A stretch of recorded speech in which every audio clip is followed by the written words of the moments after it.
Bonjour à toutes et à tous, j'espère que vous allez bien, que cette semaine vous avez pu vivre quelque chose de particulier avec le Seigneur. En tout cas, c'est ce que je vous souhaite, un exaucement, une bénédiction attendue ou inattendue, peut-être aussi parfois être repris et comprendre ce que Dieu attend de nous, demander pardon ou recevoir un pardon ou recevoir la paix de Dieu dans certaines situations.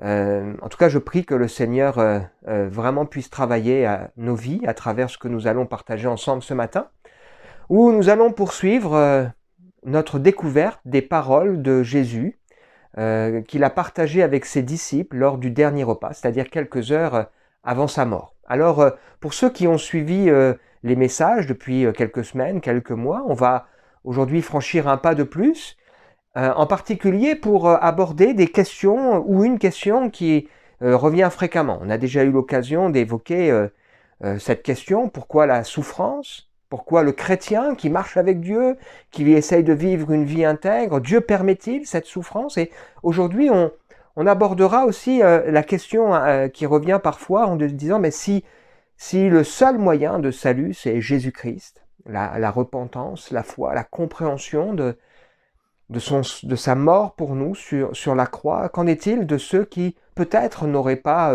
entendu parler ou en tout cas eu le même accès au message de l'Évangile? Pour vous qui peut-être nous rejoignez, rassurez-vous, on va suffisamment placer les choses dans leur contexte pour que vous puissiez suivre ce partage. Et puis de toute façon, si ça vous intéresse, vous pouvez retrouver les messages précédents sur le site internet de l'Église.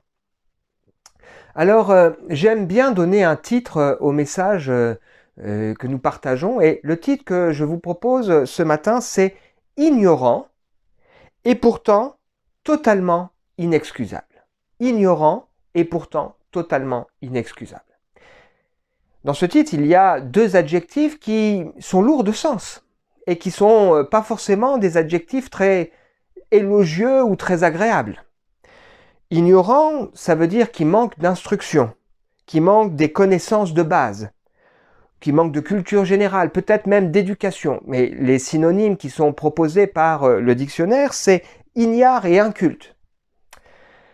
Inexcusable, qui ne peut être excusé, qui ne peut être pardonné, qui ne peut être disculpé.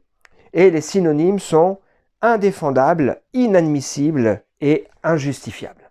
Alors, pourtant, c'est ce titre que j'ai choisi. On va voir ensemble ce que cela signifie pour nous.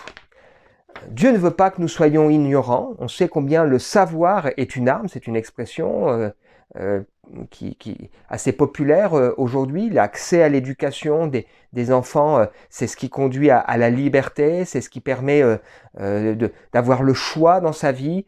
L'accès à l'éducation, c'est ce qui permet aussi de transmettre quelque chose, d'être autonome, de pouvoir bien correctement juger. Et nous avons besoin un minimum d'instruction en ce qui concerne Dieu. Et puis si on prend le côté inexcusable, ça renvoie à l'idée d'un jugement.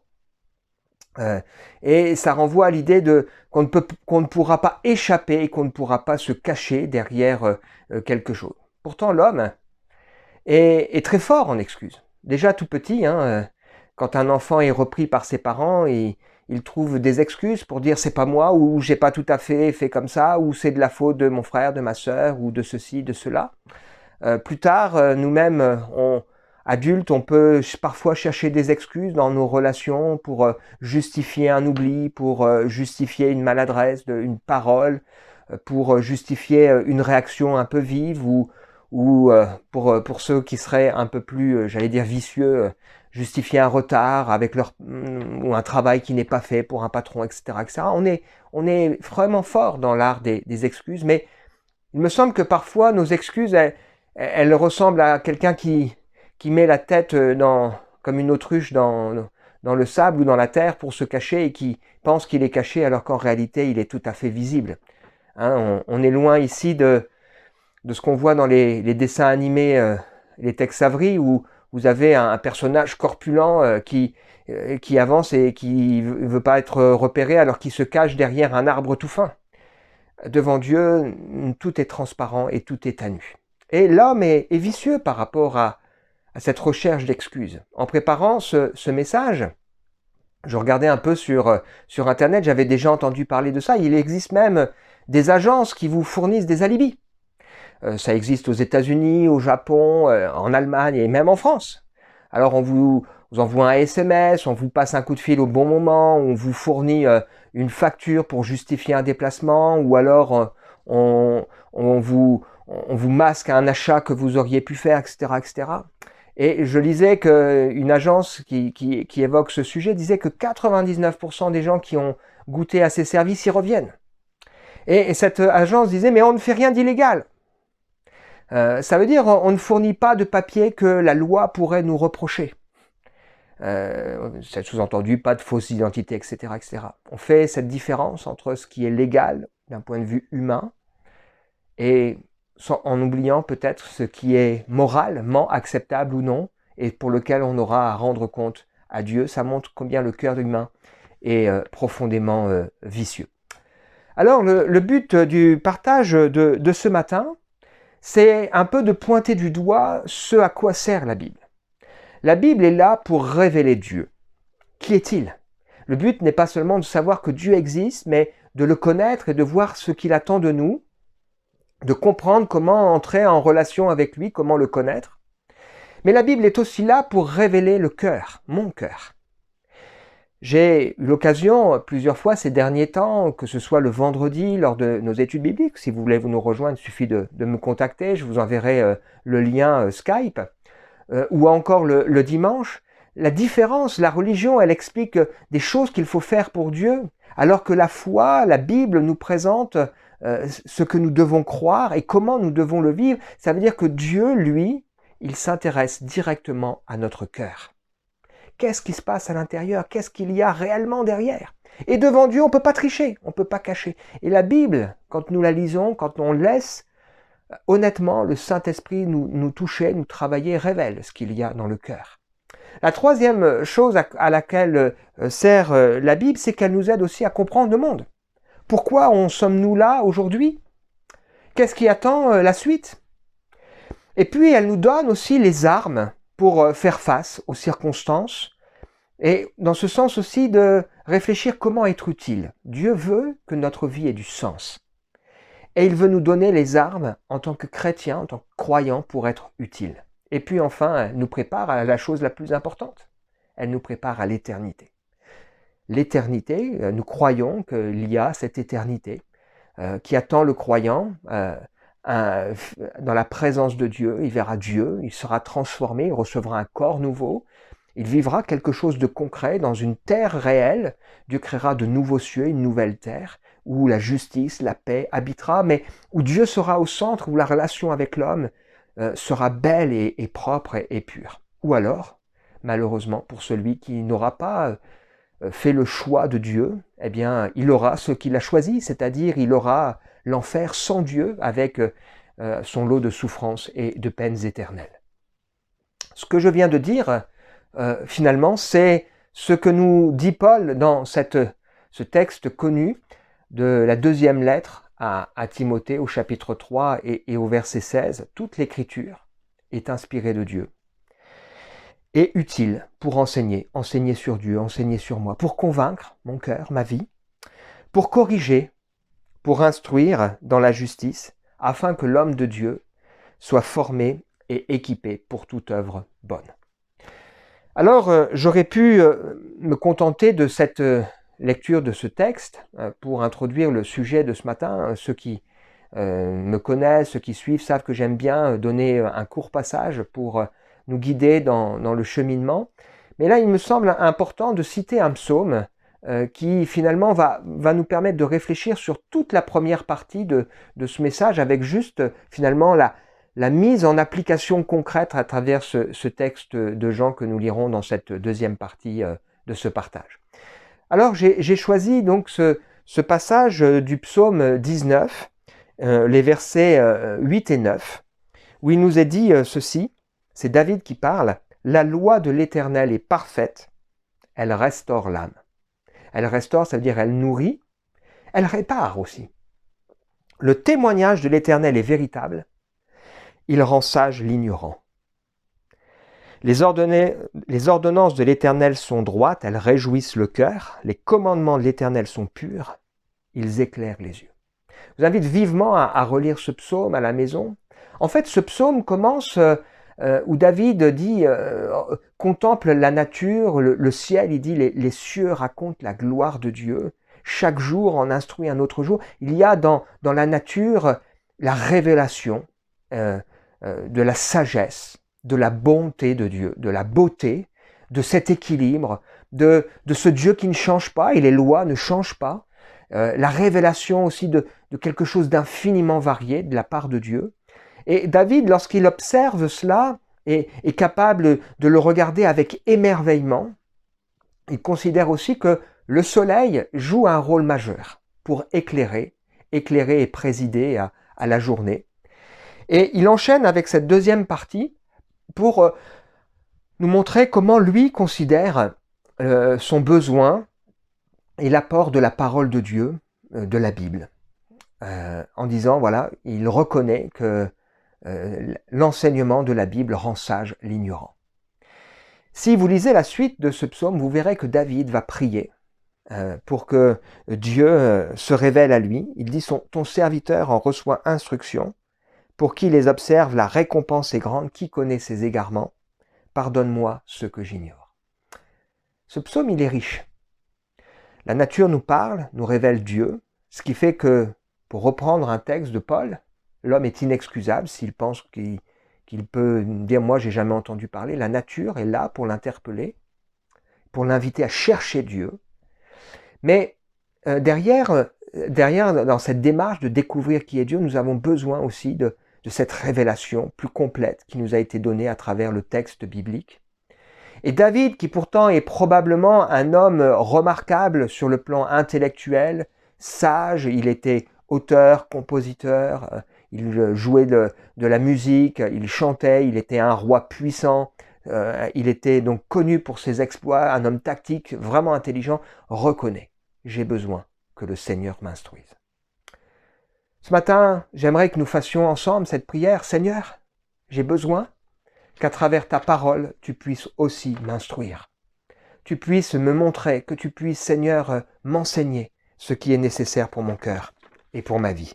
C'est en tout cas la prière que je nous propose ce matin. Alors, depuis tout à l'heure, on évoque ce titre, inexcusable, ignorant et pourtant totalement inexcusable.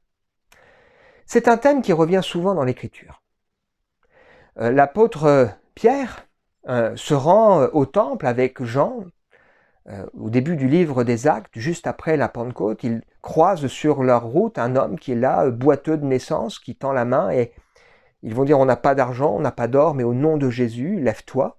Il est guéri, les gens sont interpellés, ils accourent. Et qu'est-ce que Pierre va dire à ces gens? Il va dire ceci, pourquoi regardez-vous à nous?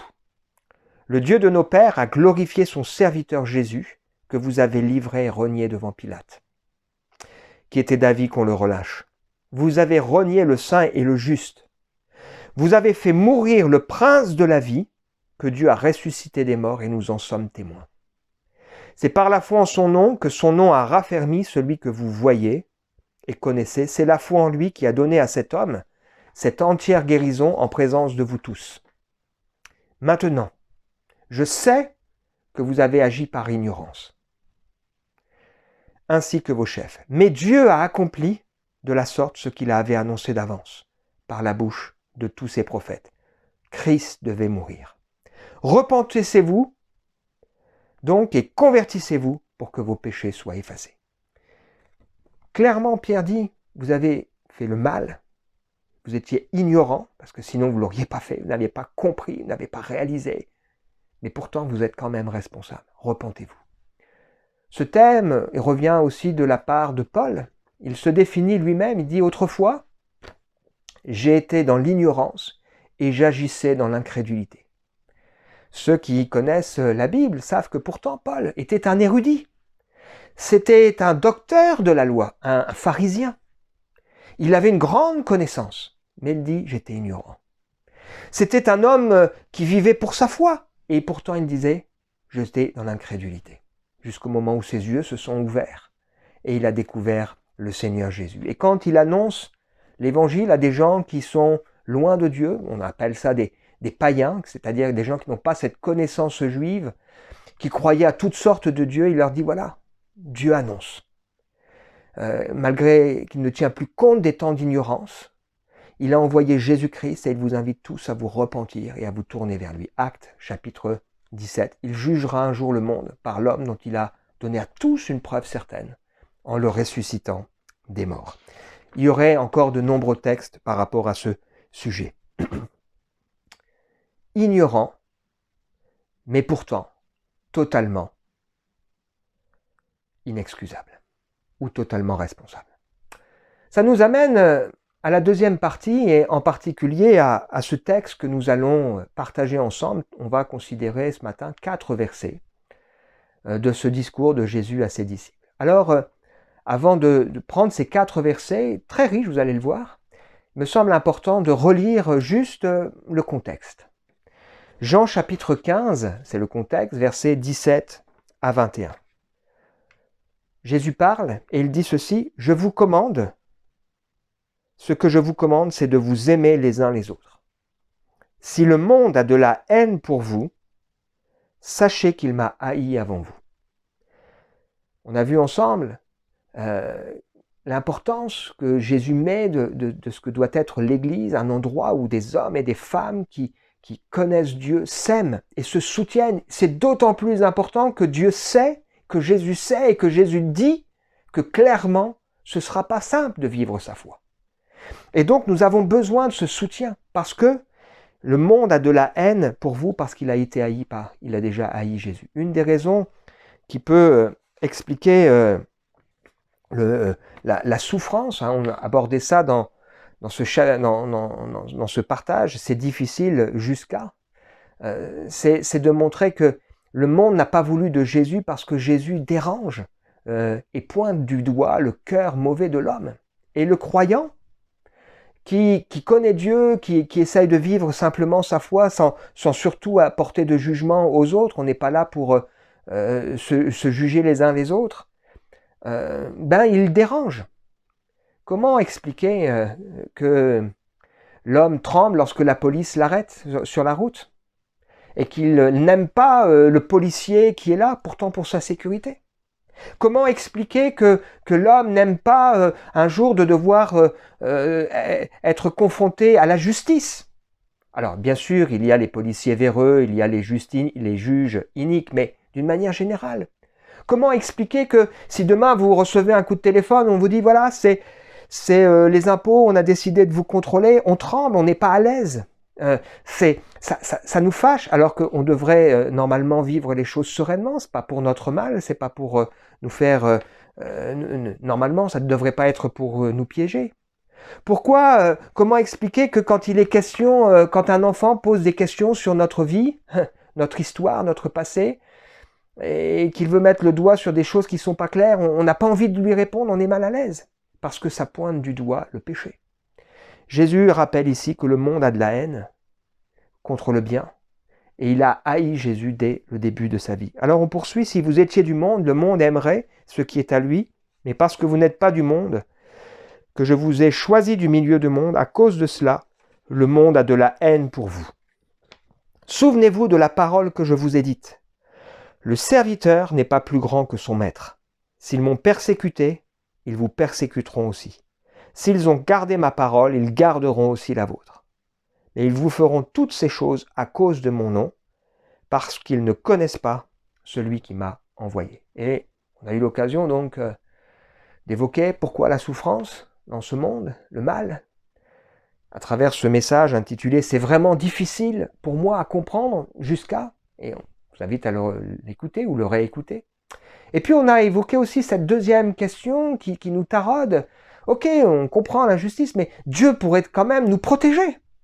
Et c'était le thème, pourquoi la persécution, sous-entendu du chrétien, est-elle inévitable? Et on a vu ensemble que Dieu permet. Oui, c'est vrai. Parce qu'à travers cela, Dieu vise la formation de notre caractère.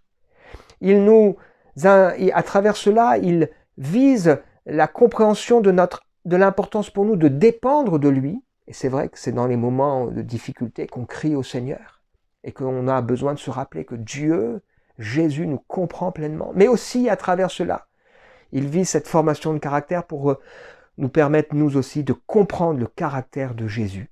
Jésus qui a souffert parce qu'il nous aime, il a appris, bien qu'il soit fils parfait, l'obéissance par les choses qu'il a souffertes.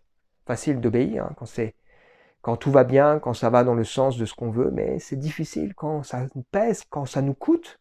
Et il y a un prix à payer si on veut marcher avec le Seigneur, c'est vrai. La croix doit passer dans nos cœurs et dans nos vies. Ça fait partie de cette éducation. Aucun sportif ne progresse s'il n'a pas mal. Aucun musicien ne progresse s'il ne pousse pas un peu son entraînement. C'est la même chose pour notre vie. On progresse aussi quand, dans nos cœurs, dans nos vies, c'est pas forcément toujours simple. Alors, le texte de ce matin, Jean chapitre 15, versets 22 et 25. « Si je n'étais pas venu, et si je ne leur avais point parlé, ils n'auraient pas de péché. Maintenant, ils n'ont pas d'excuse pour leur péché. Celui qui a de la haine pour moi a aussi de la haine pour mon Père. Si je n'avais pas fait parmi eux les œuvres que nul autre n'a faites, ils n'auraient pas de péché. Maintenant, ils les ont vus, et ils ont haï et moi et mon Père. Mais cette parole écrite dans leur loi, mais que cette parole écrite dans leur loi soit accomplie, ils m'ont haï sans cause. » Clairement, ici, ce texte parle des excuses et du côté inexcusable de l'être humain. Je ne peux pas m'empêcher, en pensant à ce texte, en lisant ce texte qui parle des excuses, de penser à cette parabole où un jour un homme interpelle Jésus et lui dit « Ah, heureux celui qui prendra son repas dans le royaume de Dieu ». Il avait compris que le royaume de Dieu est associé à une grande fête. Et Jésus va donner cette parabole en disant « Bah oui, j'ai fait un roi qui a préparé une grande fête, il invite les gens et tous unanimement se mettent à s'excuser. Et les excuses qu'il présente, quand on y réfléchit d'un peu plus près, elles n'ont aucun sens. Je viens d'acheter 5 paires de bœufs, je dois les essayer. On pourrait les essayer après le repas. J'ai acheté un terrain, je dois aller le visiter. Qui achèterait un terrain sans l'avoir vu? Et puis là aussi, pourrait aller le voir après le repas. Je viens de me marier, alors c'est pas le moment. Mais il peut venir à la noce avec son époux ou son épouse. On sent bien que les excuses de l'être humain, finalement, ne convainquent que son propre cœur. Elles ne pourront pas convaincre le cœur de Dieu. Quelle excuse il y a en ce moment dans ta vie pour refuser de t'engager, de régler ce qui doit l'être dans ton cœur? Qui est-ce que tu cherches à convaincre? Est-ce que c'est Dieu? Ou est-ce que c'est ton propre cœur, ta propre vie? L'homme est inexcusable. Alors on pourrait se poser la question, mais qu'en est-il de ceux qui n'ont pas entendu parler du message de l'Évangile, puisque la Bible dit clairement qu'il n'y a qu'un seul chemin, Jésus est le chemin, il n'y a qu'un seul moyen d'être sauvé, de comprendre la croix, de se repentir, c'est-à-dire de demander pardon à Dieu, de se tourner, de décider de lui confier notre vie, de reconnaître devant lui nos torts et de lui demander grâce pour changer notre cœur, de saisir cette grâce par la foi. Comment, qu'en est-il des autres? Alors, c'est vrai que cette question, on me l'a déjà posée plusieurs fois. On la pose aussi dans la Bible. Jésus répond aux disciples quand on lui pose cette question. Par exemple, Pierre, et lui, qu'est-ce qu'il va lui advenir? Il lui dit, mais d'abord, toi, suis-moi. Et puis la deuxième grande réponse qu'on peut donner pour nous en tant que chrétiens, c'est de dire l'homme est inexcusable. La nature, elle est là pour l'interpeller, l'amener à chercher Dieu. Et on va voir ensemble que aujourd'hui, tout le monde a accès au fait que Jésus a existé et doit être amené à se poser la question, mais qu'est-ce qu'il a dit? Qu'est-ce qu'il a fait? Et puis enfin, en tant que chrétien, cette question, elle doit vraiment nous travailler. Parce que elle pointe aussi notre côté inexcusable devant Dieu, de ne pas rendre témoignage. Quiconque invoquera le nom du Seigneur sera sauvé. Dieu ne fait pas de différence entre le juif et le grec, entre le français et puis celui qui habiterait un autre pays. Il est riche pour tous ceux qui l'invoquent, et celui qui l'invoque ne sera pas confus. Mais comment invoqueront-ils en celui dont ils n'ont pas cru? Et comment croiront-ils en celui dont ils n'ont pas entendu parler? Comment en entendront-ils parler s'il n'y a personne qui est envoyé? Parce que la foi, elle vient de ce qu'on entend et de la parole de Dieu. Et en tant que chrétiens, nous devrions vraiment réaliser que nous sommes sans excuse de ne pas parler de notre foi, bien sûr en respectant la liberté de chacun comme Dieu respecte la nôtre. Alors, après avoir fait tout ce cheminement vers ce côté inexcusable de l'être humain, qu'est-ce que nous dit en particulier ce texte? Quatre choses majeures. Je voudrais encore faire quand même quelques remarques importantes, c'est qu'on est ici en train de parler d'un véritable enjeu. L'enjeu, c'est pas ce qu'on pense. C'est pas de pouvoir dire j'ai raison. L'enjeu, c'est l'éternité. C'est le salut. C'est pas rien. On est aussi en train de réfléchir ici au côté ridicule de l'homme qui veut se cacher pour éviter d'affronter un jour cette réalité. Il sera confronté à son Créateur. Alors, qu'est-ce que le Seigneur veut nous dire ici? La première des choses que le Seigneur nous dit ici, c'est que l'homme est sans excuse parce que Jésus est venu et qu'il a parlé comme personne. La venue de Jésus est connue de tous. Nous sommes en 2020 après Jésus-Christ. La venue de Jésus a marqué l'histoire. Et le discours de Jésus a marqué aussi l'histoire. À un moment donné, le Seigneur Jésus, dans l'évangile de Jean, dit à la foule que celui qui vient à lui, des fleuves d'eau vive jailliront de son sein.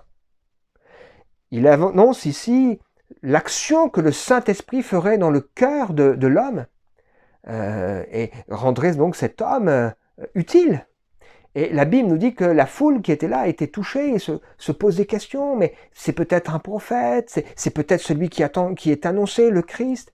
Et elle annonce en particulier qu'il y avait dans la foule des huissiers qui avaient été envoyés par les gens religieux pour arrêter Jésus.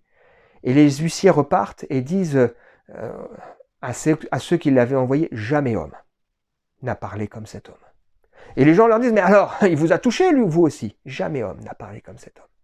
Jamais personne. Mohamed, Confucius, Bouddha n'a parlé comme Jésus. Du cœur de l'être humain, de Dieu, du royaume de Dieu, de la prière, de la paix que Dieu veut mettre dans le cœur, de l'histoire du monde, de son avenir. Jamais homme n'a parlé comme Jésus du ciel, de l'enfer, de la compréhension de Dieu, de la souffrance. Jamais homme n'a parlé comme Jésus de ce que Dieu veut faire, de cette relation qu'il veut avoir avec nous d'un père, avec son fils, de cette liberté, de ce sens qu'il veut donner à notre vie. Jamais personne n'a parlé comme Jésus de pardon. Jésus qui sur la croix a encore pu dire « Père, pardonne-leur » parce qu'ils ne savent pas ce qu'ils font. Jamais homme n'a parlé comme Jésus avec autant d'amour, autant de vérité, autant de lucidité. Jamais homme n'a eu la sagesse qu'a eu Jésus pour s'opposer aux autorités et autres. Donc l'homme est sans excuse. La deuxième remarque que nous amène à faire ce texte, c'est que l'homme est sans excuse parce que jamais personne n'a agi comme Jésus. Jésus n'a pas fait que parler. Il a manifesté de la compassion pour celui qui souffre, pour la foule qui est là sans but, sans espérance, pour cette femme qui conduit son fils en terre alors qu'elle est déjà veuve, pour Marie et sa sœur qui sont Marthe et Marie, qui sont là, qui viennent de perdre Lazare, leur frère, et ils pleurent avec eux. Jésus a manifesté de la compassion devant la souffrance, devant la détresse humaine. Jésus a manifesté de la puissance, de l'autorité contre la maladie, contre la nature, contre même les puissances mauvaises, les démons. Jésus a manifesté, a agi de manière extraordinaire. Il a fait des choses que nul autre n'a pu faire. Confucius, Bouddha, Mahomet n'ont fait aucun miracle. Jésus a fait des choses extraordinaires. Il a bouleversé le cœur de nombreuses personnes. Il s'est approché de gens qui étaient rejetés, considérés, pointés du doigt. Il a transformé leur cœur et leur vie. Un homme qui profitait de sa situation, Zachée, qui décide de rendre la moitié aux pauvres. Jésus a agi d'une manière extraordinaire en acceptant d'offrir sa vie, de souffrir. Jamais personne n'a souffert comme Jésus a pu souffrir. Et il l'a fait pour nous. Alors l'homme est inexcusable. Si Jésus n'avait pas fait tout cela, l'homme n'aurait pas le même péché devant Dieu, c'est-à-dire la même responsabilité. Mais pourtant, bien que l'homme ait vu, ils ont haï et moi et mon Père. Alors on pourrait se dire, ce que Jésus a dit, ce que Jésus a fait, c'était propre à ces gens, à cette génération, mais aujourd'hui, nous avons accès à ce que Jésus a dit. Nous avons accès à ce que Jésus a fait. Et nous en savons suffisamment. Et nous sommes là aussi pour dire, oui, Dieu, il a changé mon cœur. Il a changé ma vie. Il continue de le faire. Troisième chose que nous dit ce texte, c'est que ce qui arrive ici était prévu et annoncé. Et ça change tout. Cette vérité que Dieu connaît, que Dieu sait, que Dieu le dit, que Dieu le prédit, c'est capital. Parce que non seulement ça atteste qu'il laisse les choses tout en étant souverain, mais ça atteste aussi que ce qu'il nous dit pour la suite est vrai. Il l'a dit, il l'a annoncé, et ça change tout. La base de notre foi, c'est effectivement que Dieu sait et conduit toutes choses. Souvent dans ma vie, j'apprends à me rappeler, de me dire, ok, c'est compliqué, mais Dieu reste aux commandes, je lui fais confiance. Je vous invite à faire cette même prière. Dernière remarque sur ce texte, c'est que le péché a toujours un côté irrationnel. Ils m'ont haï sans cause. Franchement, pourquoi l'être humain rejette-t-il Jésus, qui n'a fait que du bien, qui a pointé du doigt les injustices des religieux, des Romains? Pourquoi autant de haine? Mais le péché, d'une manière générale, est irrationnel.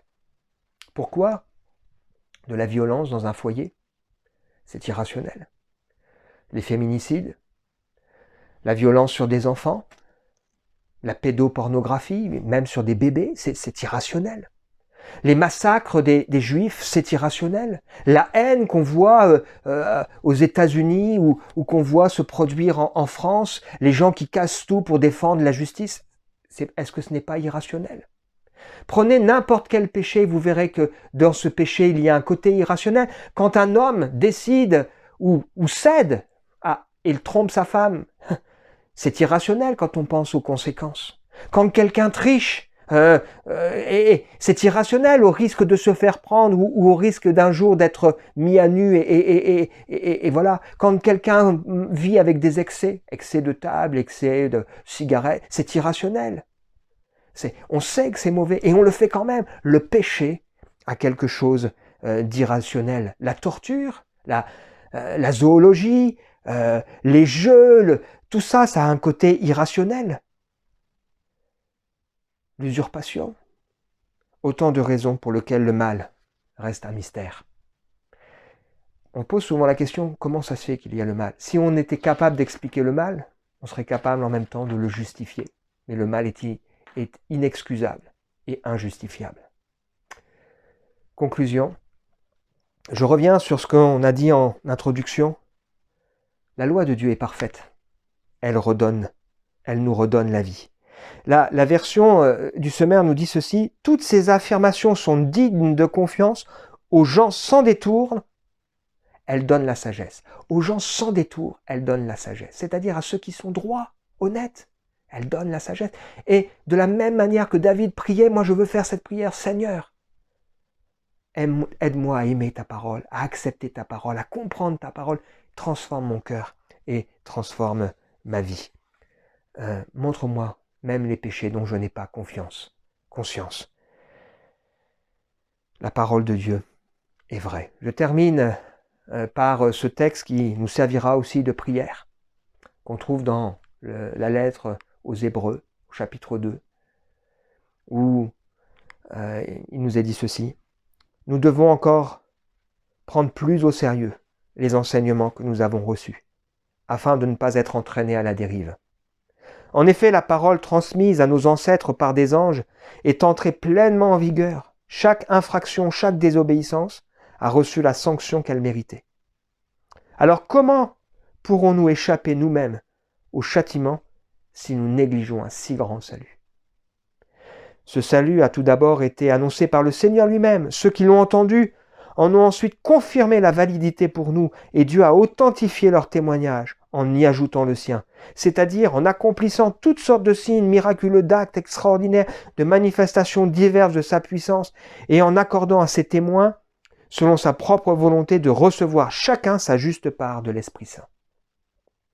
Ce n'est pas à des anges que Dieu a soumis le monde dont nous parlons, mais c'est à Jésus, et c'est même à ceux qui donneront leur vie au Seigneur, qu'ils sont appelés à régner avec lui. Je vous invite à écouter le message de la semaine dernière. Comment échapperons-nous en négligeant un si grand salut, sans excuse? Peut-être on pourrait dire je suis ignorant, c'est vrai, tant qu'on n'a pas ouvert son cœur, mais devant Dieu, inexcusable. Que le Seigneur nous aide. Je vous invite à prier. Seigneur, on se place devant toi.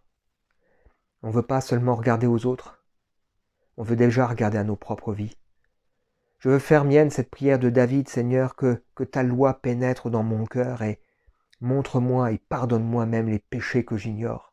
Transforme encore mon cœur, ma vie, ma mentalité, guéris les blessures de ma vie pour que je sois celui que tu veux que je sois. Et je fais cette même prière pour ceux qui écoutent ce message. Quelle excuse derrière laquelle ils se cachent. Seigneur, donne grâce pour que l'homme réagisse que jamais personne n'a parlé, jamais personne n'a agi comme Jésus. Et ce qui arrive était écrit. Alors Seigneur, nos yeux sont sur toi et nous te faisons confiance. Viens nous en aide, Père. Amen.